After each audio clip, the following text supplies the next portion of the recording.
guys, welcome to another episode of the Real Football Talk. Yes, we are back. We had a weekend where all three of us were unavailable.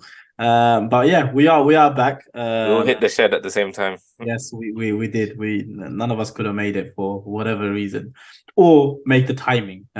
So yeah, but we're back. We're back. Hey, that's it. So, and Cam, welcome back. You've I know, been man. missing Long for time, quite a long while. time no It see. seems like about a month or so. Don't know what's going on. Maybe it was because Liverpool are coming down to Luton. You were a bit scared of the Kenworth Road. Be afraid of You know Kenworth. what, man? Let's never get started. I'm a bit embarrassed after that.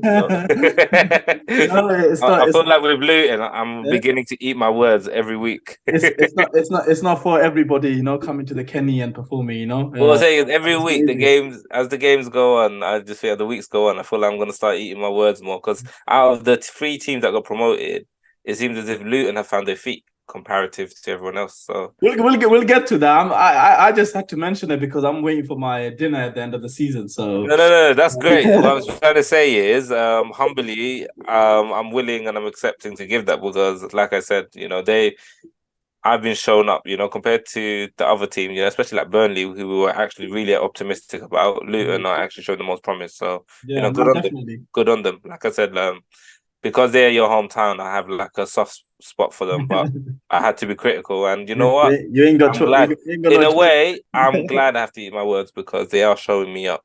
Yeah. But yeah, we'll get to that, like we said, right? Let's start with the big game at St. James's Park with Newcastle and Arsenal. And I Big mean, game. No, I mean, bigger than probably the Liverpool Arsenal one based on last season's form.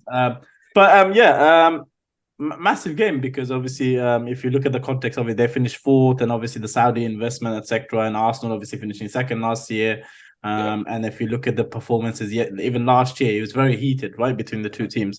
So it was massive, and I mean, maybe not in terms of the front end stuff, the creative stuff. It wasn't that much, but in terms of tackling and intensity, it definitely lived up to it. What was your take on the game before we get to the controversial decisions and what happened throughout the game? I think you're right. It was one of those testy affairs. It almost felt like City, Arsenal, where it was a bit tight, wasn't it? Mm. There were both teams were going forward, but it never seemed as if there was anything clear cut happening. And both teams was really good defensively, and I think it was one of those. It took KG affair. it No, no, it no, it wasn't KG. It wasn't it took. KG. I mean, let's say it took that controversial That Havertz decision. tackle to wake everybody up. Yeah. It took it took a few controversial decisions, but let's say the controversial goal, for things to actually like heat up a bit more. But yeah, the Havertz tackle as well. It woke up the crowd, and yeah, the whole match. It felt like the City Arsenal game where it was a bit cagey. At times, it felt almost too safe, Mm. from both sides. But yeah, it was an interesting watch. I think Yeah, but do you know what I you could think? say refereeing and VAR again at the forefront and not the game. Should I get the Once point link again, now because this just constantly gives me. once again, every week. Once again. But what I was gonna say is like if you look at the game, Newcastle always start very quick at St James's Park, and I think Arsenal for the first about 35 odd minutes, I thought they were doing really well in terms of quieting the crowd, not giving Newcastle anything to run at or get the rhythm going, or in terms of getting the crowd going. And then obviously that tackle from Havertz. We'll get to that now. Livens up the whole atmosphere and even the players there. So what did you make of it? Because from my perspective, if it was given a red card, I can understand why it would be, but it wasn't, and I can see why it's not given. And I'll explain why. Is because if he gets, I think it was Dan Burn. I think if he gets him with the right foot that he was going with, I think he's gone, like definitely. But because he gets it with the trailing leg and he misses with the right one, I think he gets away with it. But it's one of those funny ones because he still catches him quite hard. Yeah, You yeah, could, with his trailing leg, yeah, yeah, and you could say it was reckless 100%. in, Yeah, in, yeah, in the, hundred in the percent. tackle. I mean, the reason I think it could have easily been a red card. I mean, I wouldn't like to see it given as a red card, but I've seen Curtis Jones red card against Tottenham given as a red card just Yeah, for rolling over the ball. So you could understand completely from a Newcastle point of view, or any like most fans would probably call out if it was against Liverpool, I would probably call out a red card. But it's one of those where it could be a red card and you can't have any arguments if it isn't. But I think it's like what you said, it's a trailing leg. It's not like he's snapped at him with the first foot going tackle, first foot forefront going into the tackle. So it was almost a follow through. Yeah. And he had no control over it. And hence that's why the debate is recklessness, yes. Unfortunate, yes. So yellow is fair. Red card would also be fair. It's one of those ones where it's like amber. In between that, like like you wouldn't complain too much if he was given a red card, but also like it wasn't given. You could also understand why it might not be. So it's one of those ones. Yeah, but what I'm thinking is any decisions like that, I think it's better off giving a yellow anyway, and because you don't want to send off a player on, it can't change the game dynamic over a decision that you're impartial about, So if the on-field decision was a yellow and there was nothing to retract that statement, like that decision, then I think just leave it as a yellow. There shouldn't be. Do you think VAR got that one right then? Because obviously then they're not re-refereeing the game, and obviously because obviously the referee saw the incident. Obviously, like VAR again, I said they were brought in not to correct decisions, but more so. As an aid. Is it like I say? It's not mistakes, isn't it? It's not a mistake that he gave him a yellow. Hence, that's why I think the Curtis Jones one a few weeks back was harsh because it wasn't a mistake for him to give it a yellow. Yeah, so we said that, right? We said that because of the way he went over the ball. Right? Yeah, because again, VAR are used, just to kind of say, look, this could be a decision that you're getting wrong. Have another look at it. Obviously, some objective things like offside, etc. But in a decision like that, it's completely subjective. It depends on how most of the VAR team or the referees have looked at it. So, I think they got it right. But again, what is VAR getting right these days? So me saying they're right, it doesn't really mean anything. Right. Then this brings me to my next incident is the Bruno Guimaraes one. I don't know. He felt like almost, I don't know, he was looking to get booked. That's what it seemed like because he was just running around trying to kill Jorginho for some reason. I don't know what Jorginho's done to him, but there was someone sent me a video. There's like 4 occasions he just like gone to the back of Jorginho and just like smacked him. And then that incident where he actually comes and elbows him onto his head. What do you make of that? Because VAR looked at it, but they didn't think it was a violent contact. I think otherwise. I think I've seen over the last few weeks, the amount of yellow cards given over elbows and arms going into faces just from just jumping natural positions, for that not to be given was very surprising. Do you know what I'm trying to say? It was one where consistently I've seen, even like, that's what I'm saying, like full intent, natural position, you're jumping, elbow's going to someone's face, someone's going to yellow for it. So, I've seen Joe Linton throw his body around and almost escape a whole game without getting a card. It almost seemed like Bruno G was going around the whole pitch, especially like you said on Jorginho. And I mean, Newcastle are a tough team; they're a rough team, but I'm very surprised that there weren't more yellow cards, and especially for Bruno G. Like that could have easily been a decision that no one could fault VAR and the refereeing decision to give him a card. Do you know what it is for that one? The reason why, like, right, when it's jumping up and stuff, you can sometimes give a bit of leeway in terms of obviously they're jumping up. But one thing I've seen yellow cards given all season for it. So he's running towards the guy. It's not even jumping up, and then he's using his hand. I mean, that's what I'm saying. The momentum is fine because you're gonna run and jump, fine. Yeah. But you don't. I mean, we play football. You don't swing your arm across when you jump. You do jump. The guy's in front of you. You don't. That's what I'm saying. You don't. We play football. We run and jump for the ball all the time. Yeah, you use the momentum to jump, but essentially, you're the most part of your body. Yeah, you're swinging it around. So, like I said, I'm very surprised. Yeah, I'm surprised he didn't. So apparently, the reason why he was doing that is because he needs to get booked. I think Newcastle's next game is against Bournemouth, and he's on 4 yellow cards, so he misses. He misses the next game. So maybe that's why he was looking to get booked. I or mean, I've get seen it yourself happen sent off. before. I've seen these tactical yellows before. So maybe. You Um, know what it is? It's only speculation, isn't it? yeah, I mean, he should have been sent off. But that leads me to the next controversial decision, which is the goal. And we'll go through it because there's obviously three things that happened. That three, or some people say even four. Okay. The first is the ball going off or not. The second is obviously the push on Gabriel. or you Yeah. could say some other people are saying there was a handball in there as well. And the last item is the offside. So let's go with the first one. What did you make of the first scenario situation? Well, I was actually going to ask you, as an Arsenal fan, when you've seen the replays, and these are the same replays VAR are looking at, what do you make of it? The first one where the ball was well, deemed to be going off. I personally I thought it was off because if you look at a similar one where Man United had Rashford. Rashford, Yeah. same situation, similar. If this one's a bit more further out, it's more clear. So if you're going by that, they disallowed that one. Then why are you not disallowing this one? I'm talking about consistency.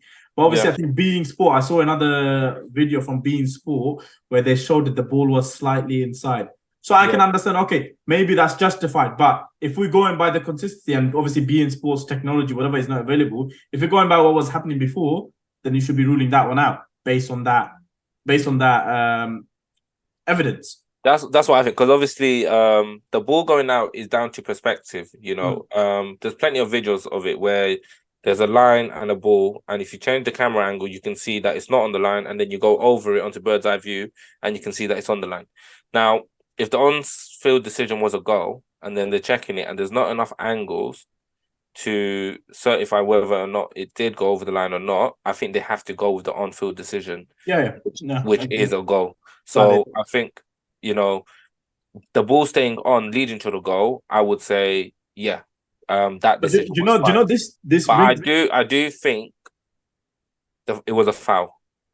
I mean, I'll get that. I'll get I to think that. that was a foul. Just before that, there's one thing I wanted to mention is like this brings me to question like we as Premier League we're spending so much money to Yeah, develop the game and getting VAR, this all this technology, etc. Right? Why can't we find out, or why can't we get camera angles where we can see things clearly? Why can't we, or maybe have more cameras? We have all this facility. You got AI now, all this. If you look at it, right? we have goal line technology, which is Yeah, basically a sensor. Surely yeah, you could probably sensor across the pitch, even if yeah, it's not for the throw-ins, just for corners and goal kicks, for decisions exactly, like this. exactly. Then they've got it on their watch. They'll see it flash if it's gone past the line.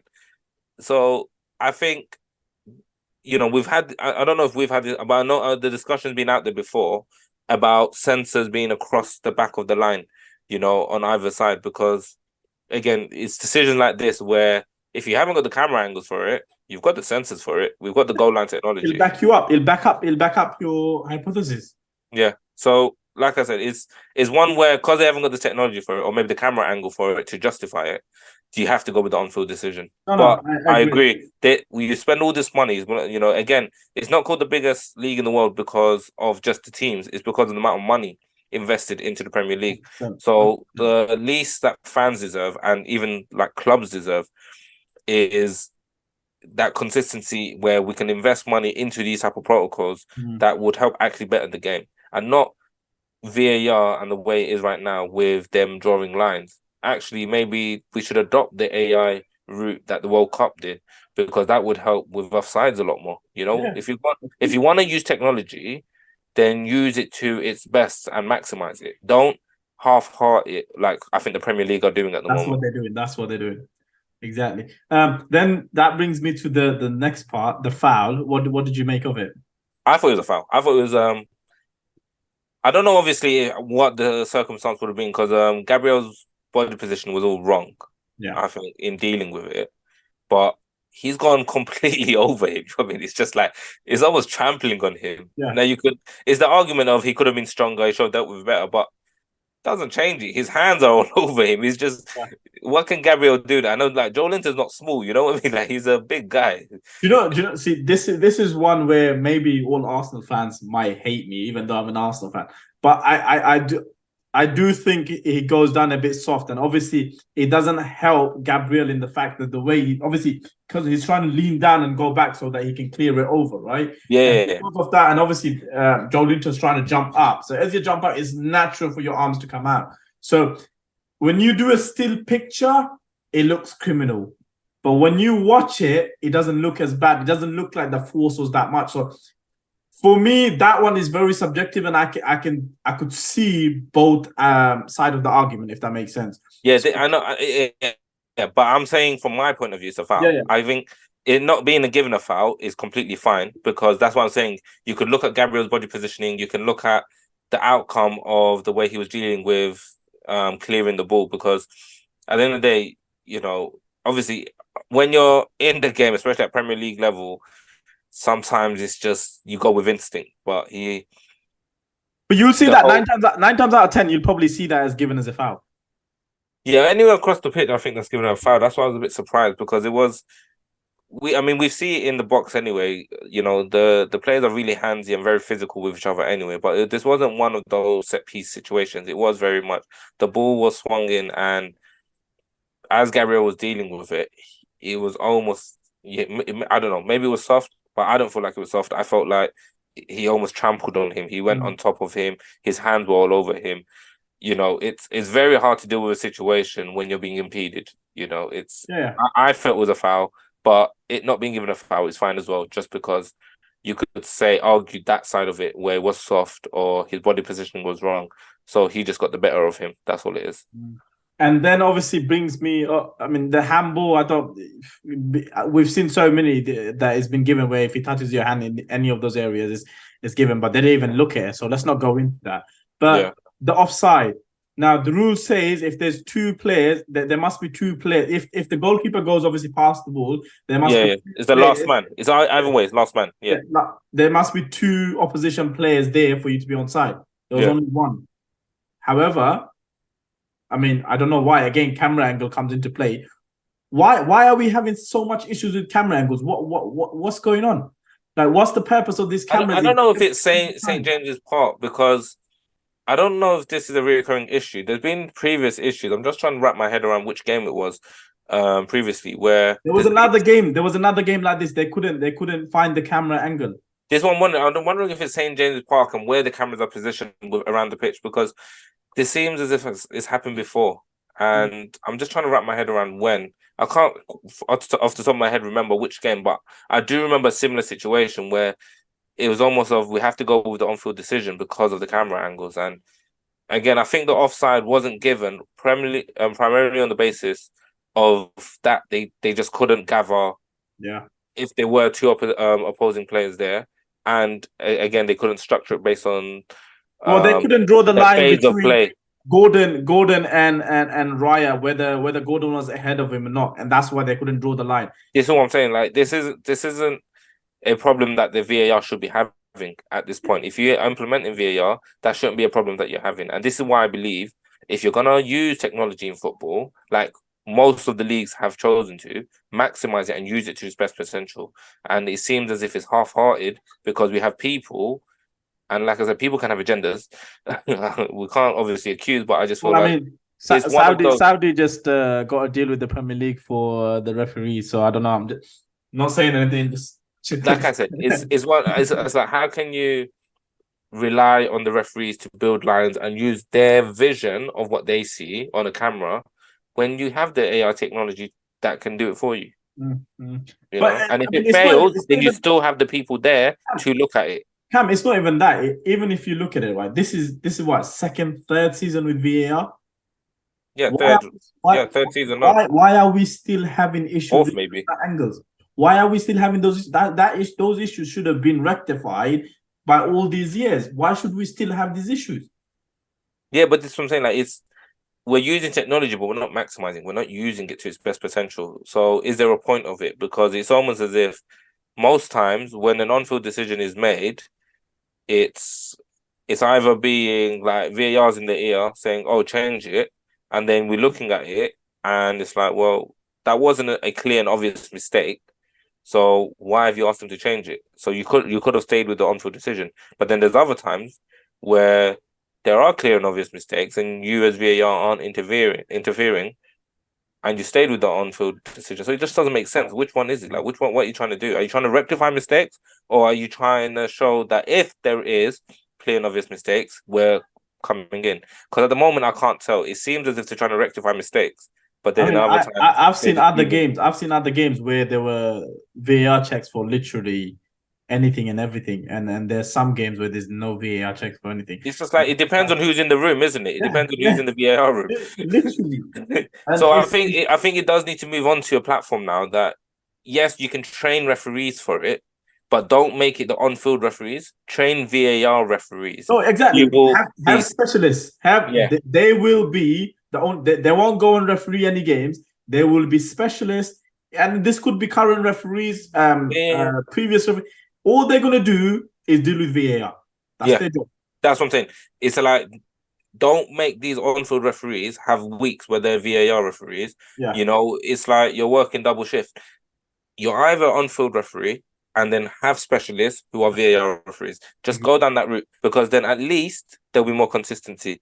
Because what's happening is every week, like you said, we're seeing VAR being used and almost for everything. And then there's weeks where it's just like let the flow of the game happen. But it's too subjective. We Mm. need more we need more consistency in that VAR level.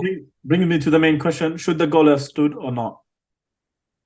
Based on the circumstances, yes. Based on the circumstances, yeah. Mm. Mm.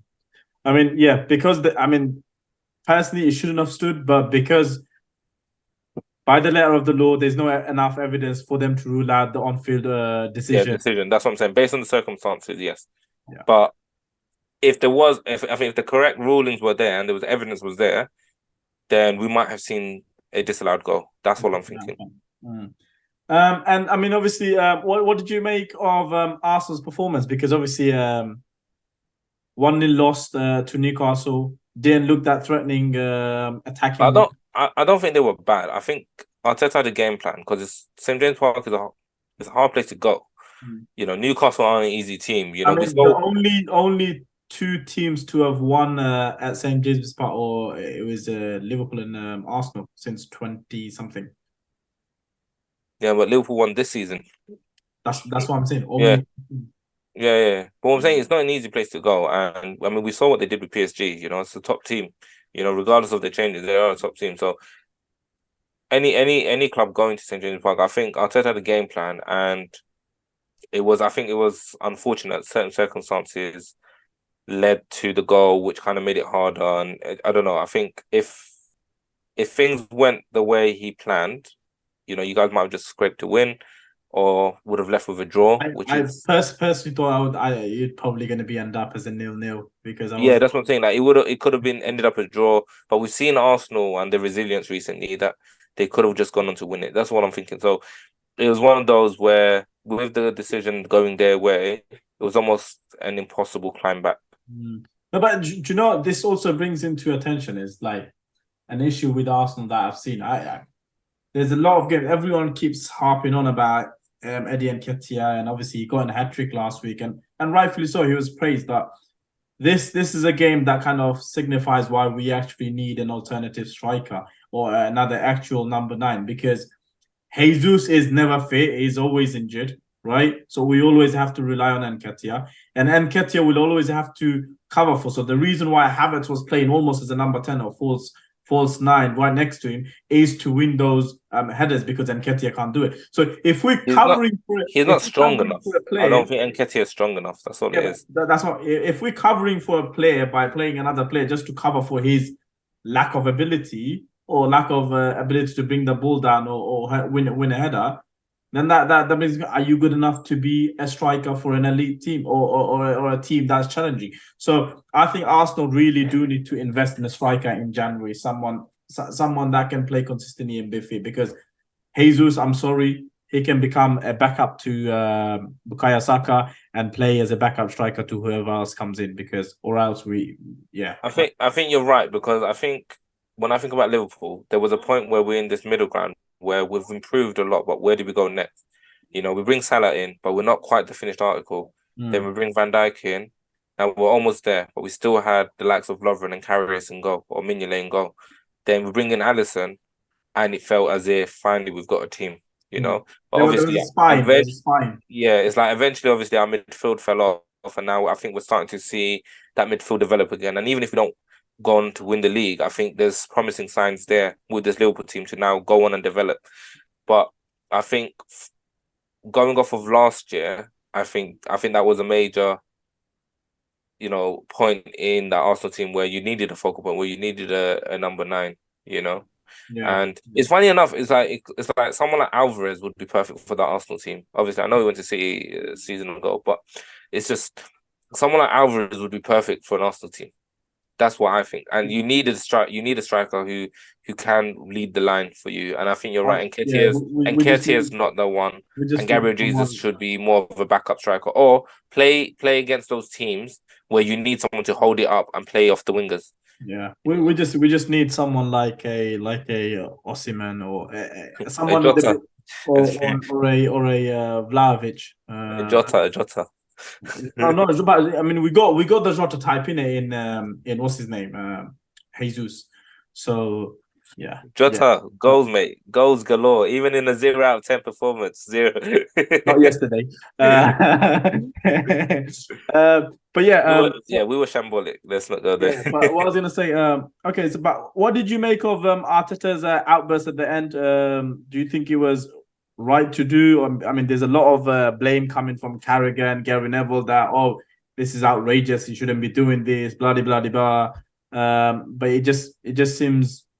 I don't know. I see both sides. Like I said, I think when that Spurs Liverpool decision happened, because that was such an objective decision, managers and players alike even fans alike should have come across and come around and not look at it as a singular decision against Liverpool. Should have looked at it as a VAR problem. I think a lot of people did, and a lot. Yeah, but I don't think enough. I don't think enough people put VAR, you know, in the spotlight after that decision. There was a lot of excuses made for VAR after that. Do you know what I'm trying to say? Oh, so no. The problem wasn't. But I'm saying Arteta was one of those. The referee. But because you would say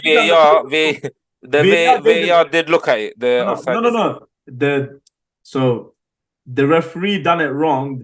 What the outcome the referee would have come to would have been the right decision if they used VAR properly. Problem was the referee made a blunder and said the wrong word. So the problem was with the referee. The VAR system, if he used it properly, which if he did, he'd have come to the right conclusion. But what I'm saying is, in that communication between VAR and the refereeing, there was plenty of time to make that decision right, and they didn't. They just left it. But that's it. So it's the referees. It comes down to the referees.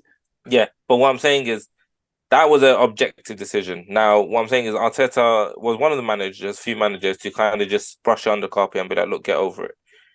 So when you look at a decision that happened in that game, which again I think is more of a subjective decision, where you can't really make out, you know, if the ball went out and on the foul, there's too many ifs in the build up to the goal, then I don't think he was right to have an outburst.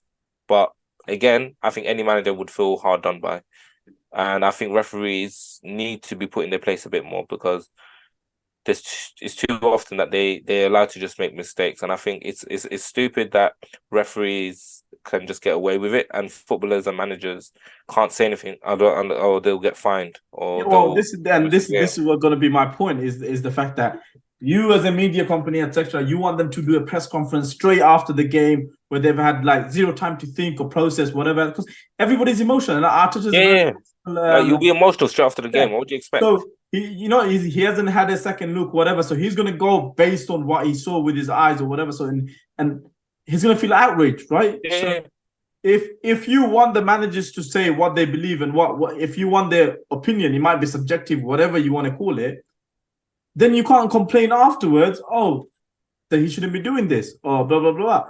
But it seems as if it's always an Arteta problem because whenever Arteta dances or cheers or he's more emotive. I tell you, it's a Gary Neville, it's a Gary Neville problem because Yeah, I but don't know Gary why. Neville, I think he does it for the clicks and the views because and every time he talks about Arsenal, it's almost as if he gets the spotlight by it, he gets views, he gets it. So I think it's just one of those things that he knows that he gets traction from it. But what I'm trying to say is there's a lot of double standards, you know. Pep is very similar. He's very emotive. He throws his arms around. He walks up to refs, etc. You know, but he's like the media's angel, and Arteta is almost villainized every time he does something or he Yeah. speaks out against something. And it might be because his English is slightly better and he's more coherent in what he says, but it doesn't change the fact that you've got players and managers alike who can say certain things and they're almost as if villainized for it. But then you've got the likes of someone like Pep Guardiola, who is almost protected by the media and by the pundit team. It might be because of his success before and coming to the Prem, Yeah, but but it like, doesn't. if It you doesn't. It doesn't change the fact that two different managers doing the same thing, one gets more hate than the other. You know yeah, what I mean? if you because Like, if you compare, say for instance, like you look at like Klopp, very passionate manager. We had Antonio Conte, who used to be as passionate as anyone. You look at like Thomas Tuchel, you look at Pep, all of them get animated. They always having, but when Arteta does something, it always gets high. If you see the cameras, they always panic Arteta. Oh, look, he's out of his box. Oh, look, he's out of and they're always making comments. And yeah, it's what I'm saying always is, the same. I've seen it. I've seen it happen to Arteta a lot more than most other managers. But I can say, like, even as a Liverpool fan, like, it happens where Klopp gets villainized for similar things, and there's been bust ups where he's made out to look well. He shouldn't be running out of his box, etc. But I think this like is I don't know if it's an Arsenal or Arteta. It's just it really with Arteta, it's almost like criticized to a different level. So that's one thing. I think he's allowed to be emotional and he's allowed to feel hard done by, and there's no harm in him being outspoken. I think any manager and any footballer should be able to speak their mind about the game and how they feel about refereeing these decisions without being fined about it, because it takes away that element of emotion from the game. And I think you can see football becoming a bit more robotic anyway. You need that emotion and that passion that players show. Everyone loves it when a manager or player comes off the cuff without being those robotic answers. Everyone likes that. It's like it's fresh, but obviously It's refreshing, yeah. to control the tone and maybe the words he's using is a bit strong. But yeah, he needs to work on. But I get it. He's annoyed. Sometimes it's gonna happen in a game like that. So, but what did you? I mean, before we wrap up this one, Newcastle, good win for them. Obviously, that they could have gone, I think, 9 or 10 points behind if they had lost that. Yeah, but I mean, it's going to be a difficult season anyway, with Champions League and playing across the cups and playing in the Premier League. So the way the season started, everyone always had their doubts. We even have our doubts about them making top four. But when you look at them, I mean, when they go on their runs, they are very successful and they are looking a much better team, and they seem to still have that unity that they had last year. So yeah, it's a great win for them, and I think if they keep going, might make it back in top four again. Well, I mean, they're 4 points off what Liverpool and Arsenal, so Yeah, that's what I'm saying. Like everyone, I mean, we all tipped United to be in there, but when you look at the table now with Spurs' form, even Liverpool, even with the draw, like their form is quite good overall. You could look at City will almost guarantee top four. Arsenal, I feel like almost guarantee top four. So I think it is between almost Liverpool and Newcastle. Possibly Arsenal if the form dips. dips. But I think Liverpool and Arsenal between making Liverpool and Newcastle making top four. Yeah. So talking Liverpool, let's come to it. They came to Kenilworth Road, right near my house. And I mean, there's loads of people that are telling me, "Oh, it's going to be a battering, etc., so on and so forth." But it didn't turn out to be. I mean, it could have been if they took some of the chances they were created. I don't know what Nunes was thinking from that Salah pass. I mean, oh my god! When I saw that, I was like, "This is definitely a Luton's day." You know, when it's not just going, you can tell, right? It's not going to be for them. And obviously, Tahith Chong from a Liverpool corner, brilliant counter attack, great ball from Barkley, and Tahith Chong finishes off. Yeah. What did you make of the game? Well, I think it's like you said, we create the chances, but then I think we have it's such a Liverpool thing. Those days where we're just not clinical, you know. And I think that's what it is. I think as optimistic as I am about winning the league, there's moments like this, games like this, where it's like the Brighton game where we're better than this. We're better than what we show. And again, Nunes, we love him to bits as fans, yeah. And it's games like this that shows us that he's not the finished article because yeah, you can miss a bunch of chances, but there's just some chances you have to put away. And it's that. And it's a game like this that makes the difference. And when you don't put them away, you know, we have a game situation where we've gone 90 plus minutes where we've had to equalize, you know, could have easily lost that game. So, you know, big up Luton, man. They don't have to do, they know how to do their defensive duties. They're great on the counter. I was gonna say, what do you think? Because it seems like I don't know, the whole team kind of felt like a percent or two off. I don't know if you look at the whole game because it almost felt like they're playing within themselves, like kind of like, oh yeah, we'll get a goal, or I think it was complacency. it It was was, a lot of yeah. complacency, and I think I hate Europa League, and I think just Europa League, it just ties the legs. It's just one of those where we're chopping and changing, and I think over the last few weeks, the games are catching up to us because I think I've seen a dip in like that level, that press that we're so used to seeing. Like the way we started the season and certain games, you know, even like sometimes how we played with 10 men, we've been better. So yeah, I mean, I wasn't expecting a battering, but I was expecting Liverpool to win. So a draw is quite disappointing. Mm. I mean, obviously, we hope there's good news for Luis Diaz, who gets the equalizer. Obviously, his dad has been kidnapped. Obviously, Yeah. hopefully he returns home safely. And obviously, a magic moment for him. I mean, consider it was written if it was going to be anyone, like Yeah. from a Luton perspective, if it was going to be anyone that was going to score and like make it a draw, you'd want it to be Luis Diaz, and it was him. I It was watched the, I written. You can watched the tell. You clip. can tell. Yeah. I watched the clip and it's the Arab commentators. And it said something. They said something along the lines of the way Nunes is playing, you'd think it's his dad that got kidnapped. You know, you shouldn't laugh, but it's like it's written, isn't it? It's like it's Diaz. He's come on, you know, he's passionate and he's done his job, but he could have easily had a stinker because there's so much on his head.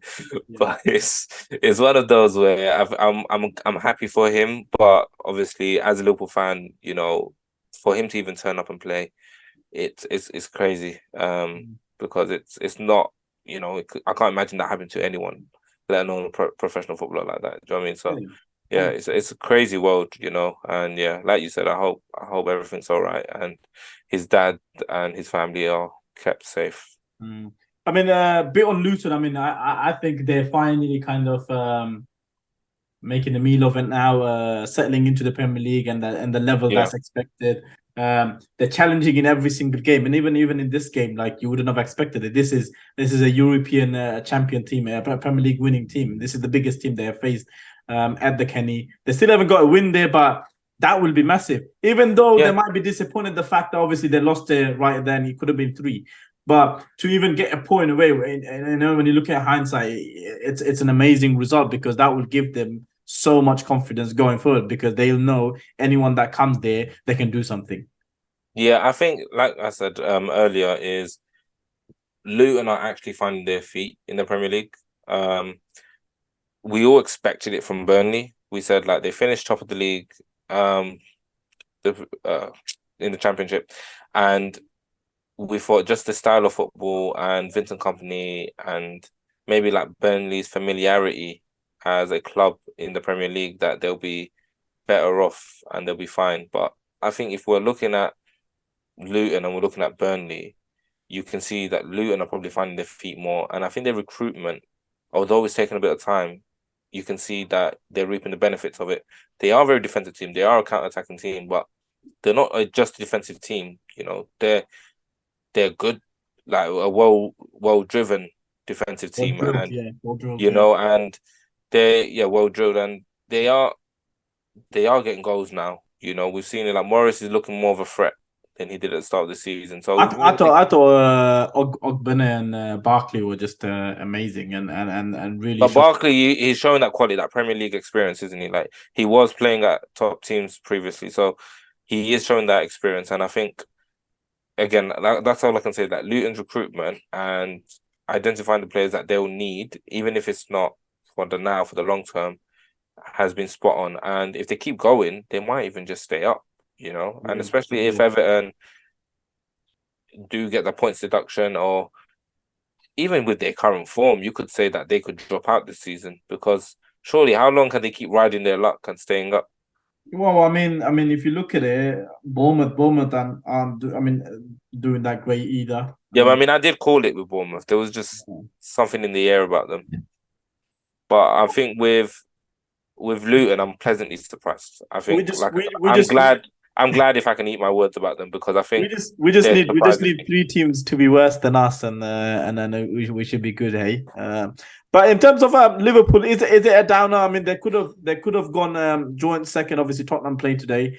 They could have gone second. Missed opportunity, would you say? Definitely. And I think, this whole Tottenham unbeaten run, um, it stabs it's a bit stab in the heart as a Liverpool fan because I think, we we would have taken that record away from them weeks ago, Mm. and we would have been in a game situation like this, even if we got a draw, we could have afforded to do that. Now, where we've drawn, and I think the table's starting to shape up a bit more, it's it's not nice, especially against Luton. Liverpool versus Luton, you home or away, you expect Liverpool to win. Mm. So it is disappointing. I think Klopp will be fuming at those players, and rightfully so, because that's not a game that you go to, even if it is a tight affair. You go to that game expecting to win. Yeah. So yeah, There's too it's much quality in that side, not to be doing otherwise. yeah, But I mean, I think that we're coming into a period where it's going to be key now because you're going to have fixtures one after another because especially for the teams in like European competition because we have obviously the international break coming up next week. I don't know why I hate it. constant. It seems as if it's like every 2 weeks or something. Every 2 weeks, man, it's so annoying. But yeah, we have the international break coming up, and then obviously it's literally just one fixture, another boom, Yeah, boom until January, I think. So it's that I think that period is really going to solidify who's going to be in around that, whether like the top four, the top two, who's challenging, etc. I think it's gonna get shaped up. It's already doing it, but I I think think I think I think with the Spurs form and the quality they have across the team, like I said, their recruitment actually has been quite good, overall. Um, just even as the hectic schedule comes in, I think they'll be fine, and I think they might they're not. I don't think they're going to win the league, but I think they'll probably stay up there in the top four, top Let's hope five. you're wrong. Let's hope you're wrong. But talking of staying up there, I mean, it's City up there at the moment. Obviously, 27 point, and I mean, Yeah, I mean, well, they won. What is it? 5-1, 6-1. Sorry, it's gone out of my head now. 6-1. Sorry, yeah, where 6-1. Haaland didn't score. As shocking as it could be, but there was somebody who smashed it and got a record Doku. for the highest amount of assists. Yeah, yeah. Joined with some other fellows. Couple of Spurs boys, couple of Arsenal's, couple of Liverpool. But yeah, 4 assists and a goal. I mean, that The is complete sensational. performance, wouldn't you That is, say? I mean, what you can't say anything otherwise. I mean, that's especially for that, for his As a winger, you can't yeah, ask for anything more, could you? that I think that second assist where he turns him in, then out and rips him. It was just magic for the Bernardo Silva goal. Oh, But what I'm saying is he's a player that as soon as City got him, everyone was like, that's a good buy. You know what I mean? That's a player because he's different to the wingers that they have.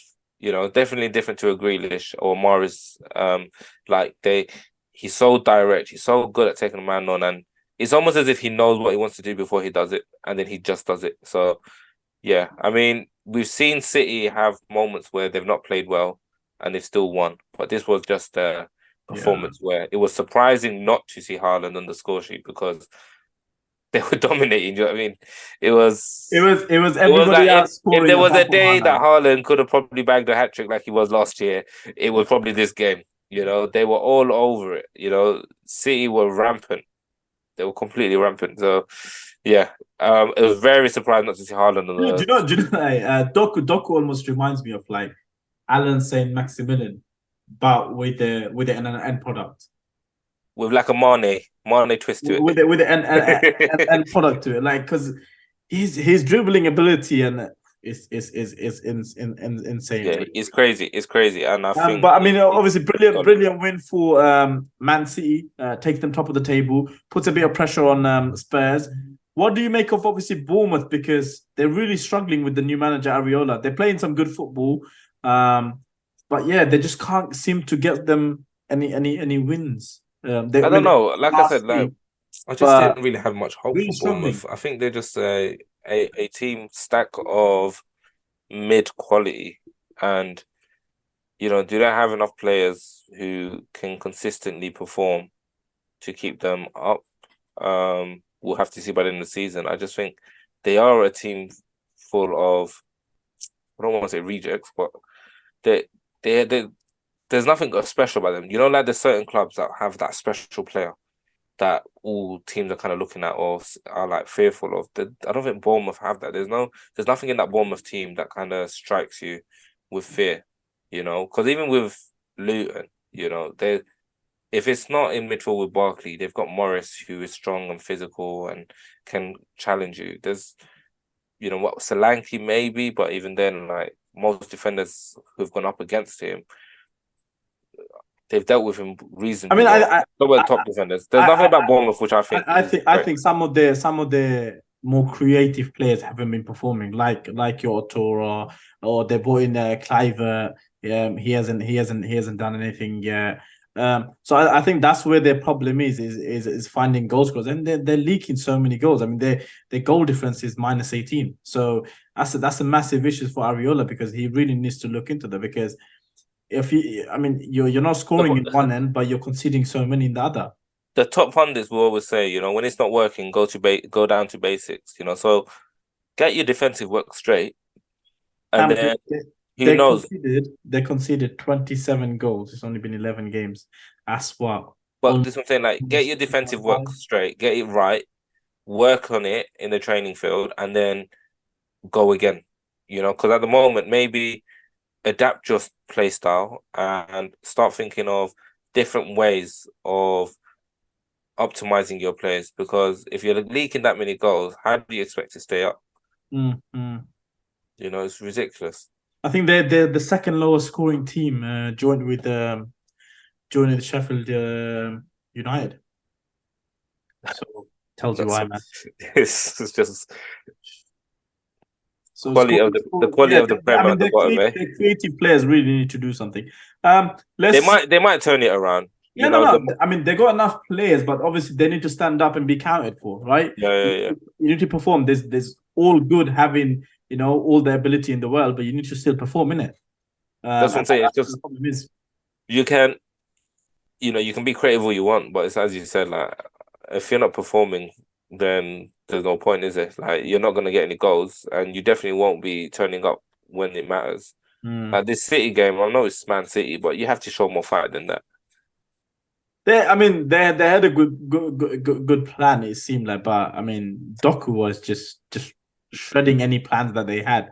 No, but what Let's I've seen games like this season, like Villa versus Brighton, where it's not the where Brighton were bad. It's just like I said, the turn of the luck was falling on Villa's side compared to Brighton. But this almost felt as if it wasn't Doku, Bernardo Silva, it almost felt as if these players were on the training ground, and it got to a point where they were just going to see how much more, how many more can we score. mm. Let's move on to a game where there wasn't many goals. That FA, I would say, both teams struggling. Fulham versus Man United. I mean, Man United with all their problems in the world. Bruno Fernandes gets the goal to get obviously the winner. I mean, relief for United. Yeah. I guess it would be for Bruno Fernandes. If anything, he's always one of their better performers week in, week out, isn't he? Even when he is having tantrums and being himself, he's almost also one of the players that kind of always does kind of I keep mean, the fighting and best does way tough to I love. describe him is he's the problem, but he's also the solution, if that makes sense. Yeah, but again, it's like if you find more solutions, maybe you can kind of usher him out and bring him in when you need him. Because overall, United are just getting really boring to watch. Yeah. They're just getting really boring to watch. You kind of it's almost like Van Gaal era, when they were just passing around and there wasn't much happening. And then they're just hoping for a bit of magic. It just feels like that. There was a bit more excitement around United last year. This year just feels boring. I know they've got the injury problem, but most of those aren't attacking issues. It's more defensive issues. So I don't understand. They're just so boring to watch. It's like as if going forward nothing happens for them. So yeah. Do you know what it is It's a like? good win. It helps them. Hopefully, Yeah, going forward, it builds that confidence. But we saw Chelsea against Arsenal. They had a great performance and then they lost. You know what I mean? So yeah. it's one No, of those. what I was gonna say is this is probably needed for them because the confidence is low. It's just because they haven't been performing well, but they're still 6 points behind Arsenal and Liverpool. Yeah, Uh, yeah. and it's at the moment it's obviously just about the results and it's just being there. So once they get their confidence, they back me a bit more. But what's more concerning for me is the fact that they're getting the results, but there just doesn't seem like there's any plan for off the ball or on the ball. There doesn't seem any of that. Even on the ball, it's just like lackluster. It's like if it happens, it happens, but there's no plan or methodology to it. I just look at Ten Hag since he's come in, and I kind of think about Arteta when he first came in, and I think there was a complete shift within that second to third season. Mm. With Arteta, you could almost see that there was a playing style, even if it wasn't obvious completely. I know like a lot of fans weren't happy when Arteta kind of first started taking their home, but a lot of were patient with him. And I think the similar things happening with Ten Hag, where I think some fans are sticking it by and being patient, but the evolution of the football isn't clear to see. At least with Arteta, there was. I mean, you guys won an FA Cup the first season. Ten Yeah. Hag won the Capital One Cup or Carabao Cup or whatever it's called nowadays. Do you know what I mean? So it's like he's won the League Cup, you know, and you're supposed to really kind of capitalize on that, move forward. And, it could be that he's waiting for his defenders to come back. He might need another window, but he has spent a lot of money. Do you It's know not. there was see I agree with your point and I can see the correlation, but do you know what the major difference was like? There was a difference like in Arsenal's second season they weren't consistent, but you can see there was times where they were really going at and they were playing open, free football, free flowing football. Yeah, yeah, yeah, And then yeah. in the second half, they were really shutting sharp, as in trying to kind of like be a bit more structured and a bit more rigid, so that the other team can't score, etc. So you can see some method to it, even though it didn't work most of the Yeah, time. yeah. But you can see a method to the madness, for the madness. But But this is what I was trying with, to with trying to yeah, say. with, There seemed like a sense of direction with Arsenal at the time. I can't see that with United. I can't see that with even that the playing philosophy where you know where's the progression? Where's the United from last year that were performing well that finished in the top four now, and it wasn't like it was a fight for top four. They played well most of the season. I yeah. know there was small moments that they weren't great, but overall, you would say that United team were a lot more threatening. Um, but now it's as if they've kind of gone backwards a little bit. So Yeah. yeah, I it is a just shame. It is I a just shame want to because say I think one more United thing. could have really capitalized on last Yeah. season. I just want to say one more thing is that Anthony spent 60 minutes doing absolutely nothing. And Facundo Pellistri came on, literally played He about probably half is an one of the hour, worst 20 transfers minutes. of all season, Yeah, isn't done more in that time, even got himself an assist because of his hard work and drive. Really showed him how he is because what is this guy doing? 100 million worth of rubbish. I just yeah, Absolute joke. I I don't know. can't believe he's still in the team even after performing like how he's performing. But who else do they have? There's not You enough you put players. you, you put these youngsters in. You put these youngsters in. I guess so, but I feel like you Yeah, have to you have to. If also. he's not performing, it's almost like, oh, he's like, I'm gonna play anyways because I'm his boy. Like, Yeah, but this is the problem, isn't it? Like Ten Hag has almost recruited a lot of players that he's either played with or played against, and whether or not they'll be good enough for the Premier League, like he just feels like such a waste of money. And I can see him similar kind of trajectory to like Pogba, spent a lot of money on, and he might eventually go on a lot cheaper on the free. You know, it's just one of those where he's just going to end up at another club, and he might start to perform better there. But I don't think he's made for United or the no, Premier League. no, definitely. But yeah, good result takes a bit of pressure off them. But obviously, massive game in the Champions League coming up against Copenhagen, because if they were to lose, it'll put themselves in a really difficult position. But vice versa, if they were to win, it'll put them in a good position I because think of it'd probably be better for United to try and get through, and I don't see them going all the way and then yeah. getting kicked out of the tournament because then they can actually focus on the league. Because if they get dropped down to Europa League, I think it's going to make life a lot more difficult for them than it Yeah, already is. definitely agreed.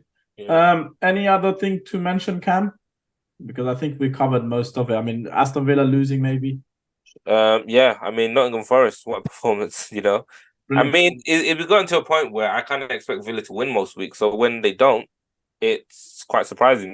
That's just how good they've become. You know what I mean? Mm. So good on Nottingham Forest. They really shut shop when they want to goal up, and then Very they got good. I mean, very good, and even the goals they've scored were great finish. I mean, obviously the second one was a mistake from Emi Martinez, but who recently have been voted the best keeper in the world. So, World yeah, Cup in not the best way to show it. Not the best way to show it. Eh? But on that note, Cam, thank you for joining. For those of you watching, thank you for watching. Please make Yeah. sure you like, share, subscribe, and leave us a comment of what you thought of the video. If you have any views, thoughts on any statements that we've made, and what you thought about, especially the decisions with VAR. So yeah. Oh.